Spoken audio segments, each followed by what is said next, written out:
ரவிக்கு மறுபடியும் என்னாச்சு? பாருங்க, ஆடினார் பாடினார், ஆடி ஆடி திடீர்னு மயக்க போட்டு விழுந்துட்டார் டாக்டர். இன்னைக்கு ஆடித்தான் விழுந்தாரு. இதே நிலைமை நீடிச்சா அவருடைய நாடி விழுந்தாரு. ஐயோ, நீங்களே இப்படி கைவிட்டுட்டா அப்புறம் நான் என்ன செய்வேன் டாக்டர்? இனிமே என் மருந்து நம்பி பலன் இல்லம்மா. உடனே அவர் மகாபலிபுரத்துக்கு கொண்டு போகும். மகாபலிபுரமா? ஆமா, அங்க நீலா போன இடத்துக்கெல்லாம் நீங்களும் போகும். அவங்க நடந்து காட்டின மாதிரி எல்லாம் நீங்களும் நடந்து காட்டணும்.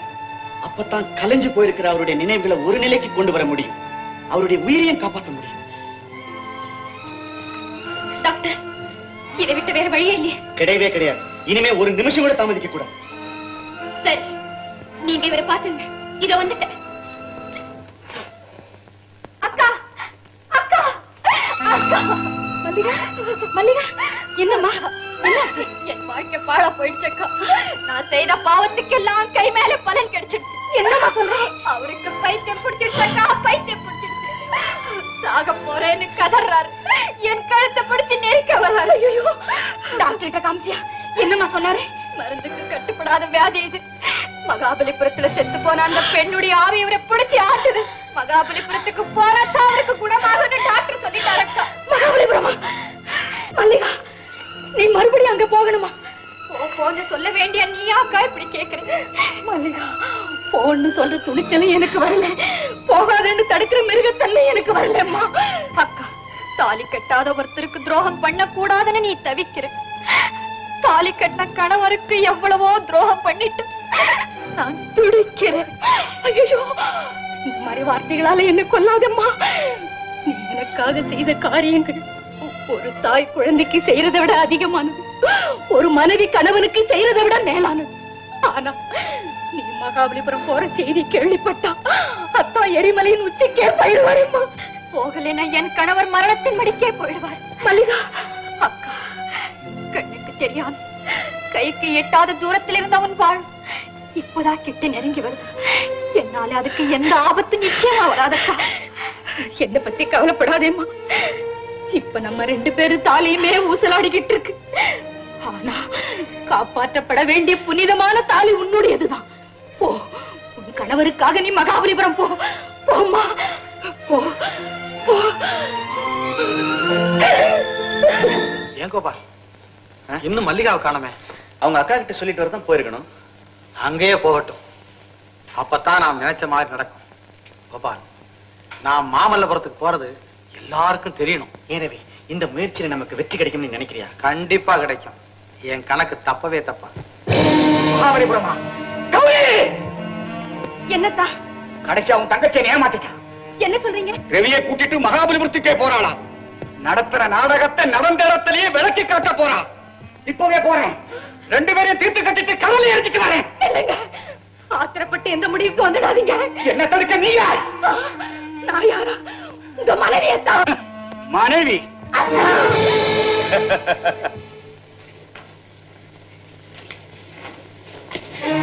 நீங்களா? என்ன முழிக்கிற?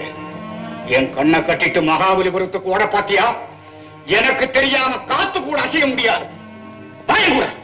என்ன தடுக்காதீங்க. நான் மகாபலிபுரத்துக்கு போறது உங்களை காட்டி கொடுக்கறதுக்காக அல்ல, செத்துக்கிட்டு இருக்கிற என் கணவரை காப்பாத்துறதுக்காக. அதைத்தான் நான் அனுமதிக்க முடியாது. அவன் உயிரோடு இருக்கிறது என் உயிருக்கு ஆபத்து. இந்த உடலில் கடைசி மூச்சு இருக்கிற வரைக்கும் நான் அவரை காப்பாத்தியே தீருவேன். மல்லிகா, இது கொலைக்கருவி. பார், அதை விட சக்தி உள்ள மாங்கல்யம்.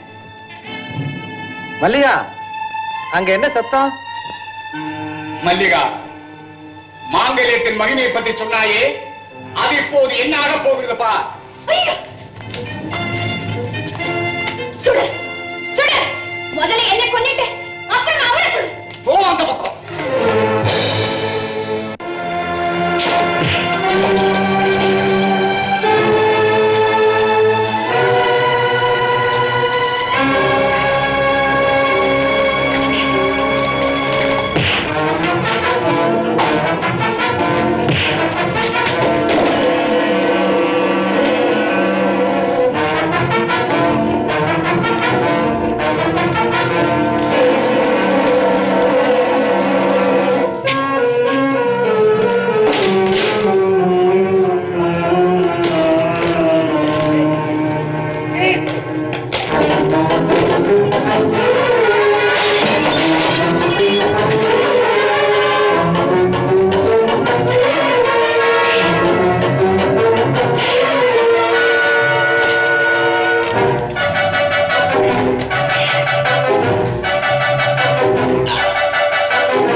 பார் கலங்கர விளக்கம்.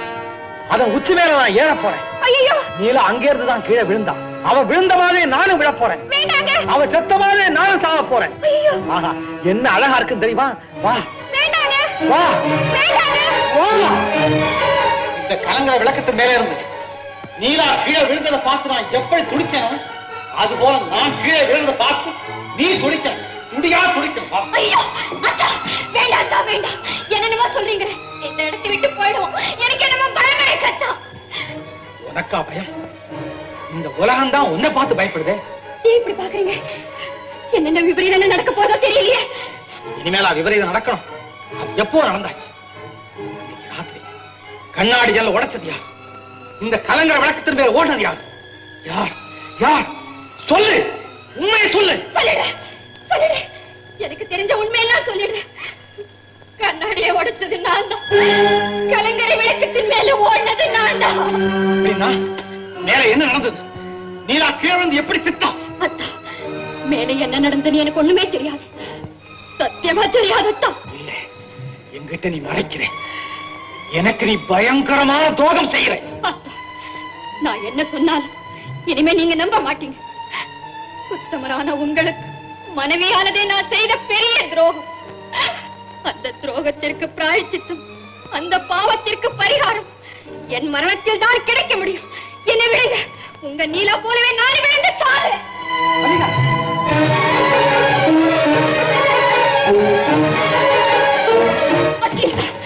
வக்கீல் சார், என் தங்க மல்லிகா உத்தமி.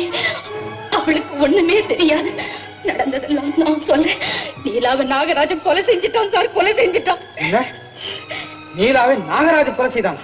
ஆமா, என் தங்க மல்லிகா நீலா மாதிரியே இருந்ததுனால நாகராஜன் செய்த சூழ்ச்சி. நீலா எங்கேயோ ஓடி போயிட்டா. அதனால எங்க அண்ணன் உயிருக்கே ஆபத்து வந்துடும். நீ நீலா மாதிரி நடிக்கணும்னு கெஞ்சனா. இந்த அப்பாவி பொண்ணு எனக்காக சம்மதிச்சா. ஒரு நாள் மல்லிகாவை இந்த கலங்கரை விளக்கத்தின் மேல பைத்தியக்காரி மாதிரி ஓட சொன்னான். அவளும் ஓடினா. இந்த வழியா தான் ஓடினா. அங்க நடக்கிறது என்னன்னு தெரியக்கூடாதுங்கிறதுக்காக மல்லிகாவுக்கு மயக்க மருந்து கொடுத்துட்டு மேல இருக்கிற நீலாவை கீழே தள்ளிட்டான். ஆமா, ஒரு பயங்கர கொலையை செய்துட்டு தற்கொலைன்னு சொல்லி எல்லாரையும் ஏமாத்திட்டான். சொல்லிட்டியா? எல்லாத்தையும் சொல்லிட்டியா? அப்போ இனிமே நீ சாகலாம். இன்னும் உன்னால கொல்ல முடியாது. நானே விஷம் சாப்பிட்டுட்டேன். நானே விஷம் சாப்பிட்டுட்டேன். மல்லிகா, மல்லிகா, மல்லிகா, என்னை விட்டுட்டு போயிட்டே மல்லிகா. அதுக்குள்ள அவசரப்பட்டுட்டியே. ஏன் சிரிக்கிற? இந்த கொடுமையை பார்த்து உனக்கு சிரிப்பு வருதா? ஏமாளி வக்கீலே, நான் நடத்தின பயங்கரத்துக்கு 2 சாட்சிகள் இதோ. 2மே அழிந்தன. இனி உலகமே எதிர்த்து வந்தாலும் என்னை அசைக்க முடியாது. சட்டத்தின் பார்வையிலிருந்து நீ தப்பவே முடியாது. நீ ஒரு பயங்கர கொலை செய்திருக்க. ஒரு கொலை இல்லை, 2 கொலை. நீலாவுடைய அப்பனை என் அண்ணனையே கொலை செய்தேன். தூக்கம் மருந்து சாப்பிட்டு செத்து போனதா நம்பிட்டு போனியே படிச்ச முட்டாளே. அவருக்கு தூக்க மருந்த கொடுத்து மீளான தூக்கத்தில் ஆழ்த்தவனு நான் தான்.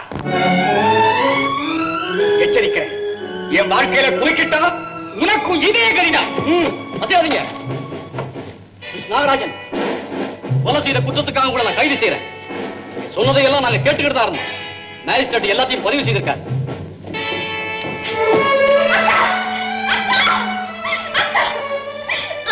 நான் எவ்வளவோ கஷ்டப்பட்டு உன்னை வாழ வைக்க முடியாம போயிடுச்சு அக்கா.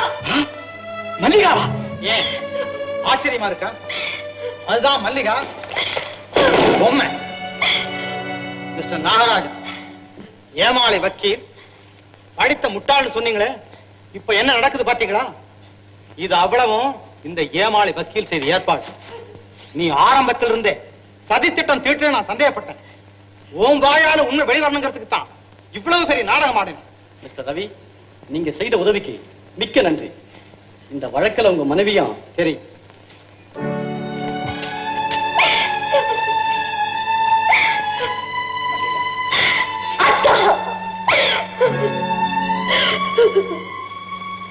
இயற்கையின் முடிவை நம்மால மாற்றவே முடியாது. கணவனுக்கு நீ செய்ய வேண்டிய கடமை இப்பத்தான் ஆரம்பமானது. சட்டப்படி நீ குற்றவாளி. மனைவிக்கு நான் செய்ய வேண்டிய கடமையை நிச்சயமா செய்தே தீர்வேன்.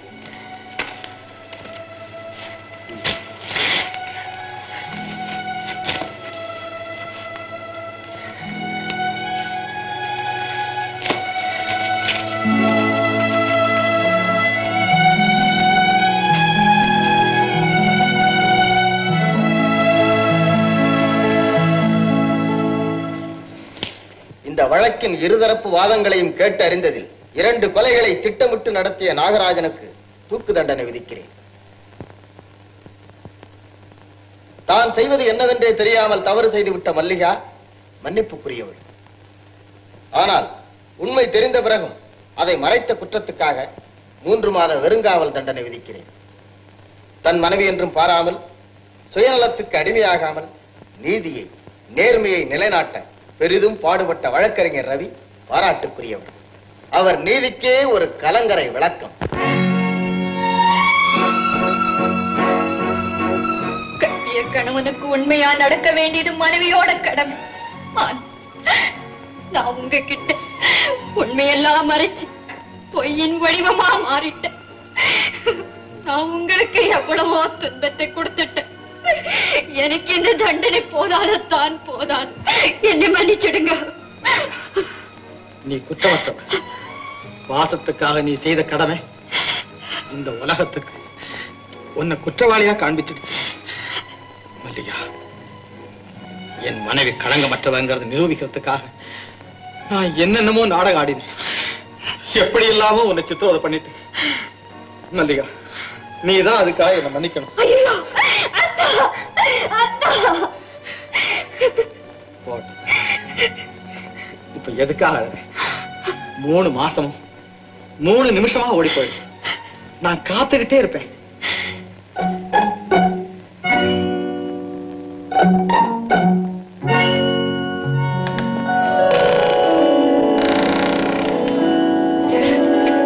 மல்லிகா, காற்று வாங்க போனேன், ஒரு கவிதை வாங்கி வந்தேன்.